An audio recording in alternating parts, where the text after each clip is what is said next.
नाज़रीन, जर्मनी में 1 अप्रैल से भंग का इस्तेमाल कानूनी होगा। पहले ज़ाती इस्तेमाल के लिए 25 ग्राम तक खुश्क भंग ले जाना कानूनी होगा, जबकि एक ख़ास मकदार तक भंग घर में भी काश्त की जा सकेगी।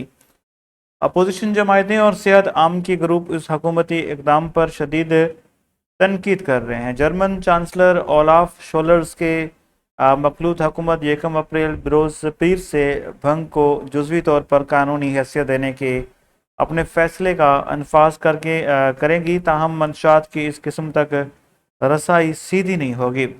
1 अप्रैल से ज़ाती इस्तेमाल के लिए 25 ग्राम तक खुश्क भंग ले जाना कानूनी हो जाएगा, जो कि 80 सिगरेट बनाने के लिए काफ़ी है। ताहम इस मकदार का अंसार इस्तेमाल पर भी मुनसर है और एक बालिग फ़र्द के लिए 3 पौधे उगाना और 50 ग्राम खुश्क भंग की हद के साथ उसके घरेलू काश्त की भी इजाज़त होगी।